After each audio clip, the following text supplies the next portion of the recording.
Halo semua, Shalom. Saya yakin dan percaya kita tetap tersenyum hari ini, kita tetap bahagia dan suka kita hari ini. Karena hari ini kita akan masuk dalam pembahasan yang terakhir di dalam True Prayer.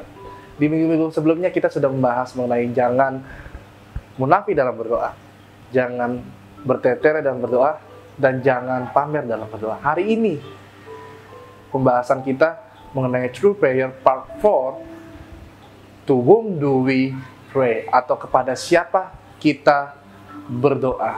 Matius 6 ayatnya yang ke-9 sampai 13 dikatakan, karena itu berdoalah demikian. Bapa kami yang di sorga, dikuduskanlah namamu, datanglah kerajaanmu, jadilah kehendakmu di bumi seperti di sorga.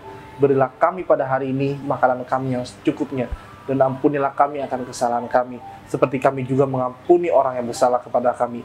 Dan janganlah membawa kami dalam pencobaan, tetapi lepaskanlah kami daripada yang jahat. Karena Engkaulah yang mempunyai kerajaan dan kuasa dan kemuliaan sampai selama-lamanya. Amin. Itu adalah doa Bapa kami yang diajarkan Yesus kepada murid-muridnya dan kepada pendengar-pendengar khotbahnya ketika dia berkhotbah di atas bukit. Tapi hari ini kita mau bahas secara spesifik kepada siapa sih kita berdoa. Saya fokus kepada Bapa kami yang di sorga. Dari kata-kata ini, maka doa yang benar adalah mengenal atau mengetahui secara spesifik kepada siapa kita berdoa.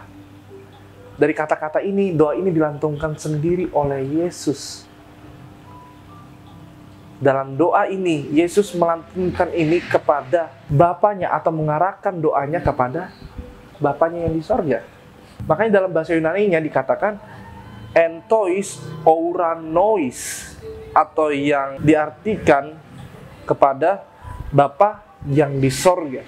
Makanya kita harus mengenal direksi yang jelas, atau kita harus mengenal alamat yang jelas kepada siapa kita berdoa.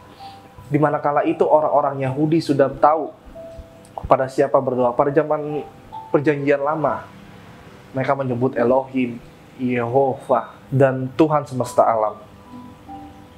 Karena bicara tentang Bapa, berarti bagaimana kita menghormati, penuh dengan hormat, disegani atau seorang nabi, dan juga kepala keluarga inti. Makanya oleh sebab itu, anak Tuhan harus tahu kepada siapa kita berdoa, kepada siapa kita bersekutu, kepada siapa kita berkomunikasi. Sebab Kristus telah menyatakan sendiri di dalam Yohanes pasalnya yang ke-14 ayat ke-9 yang dikatakan, barang siapa telah melihat aku, ia telah melihat Bapa.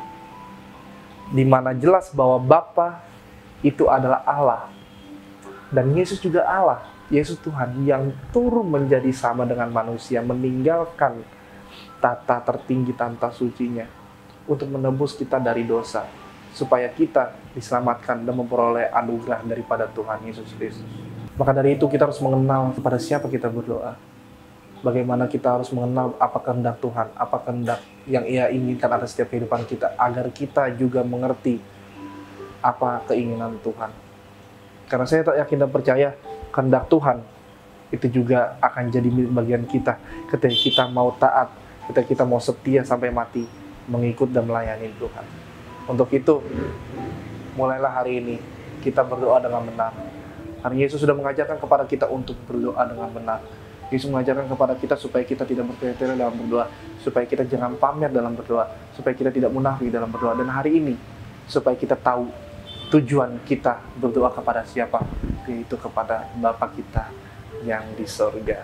Kiranya menjadi berkat bagi kita semua. Tuhan Yesus memberkati. Sampai ketemu di minggu depan di pembahasan yang lainnya. Tuhan Yesus memberkati. Shalom.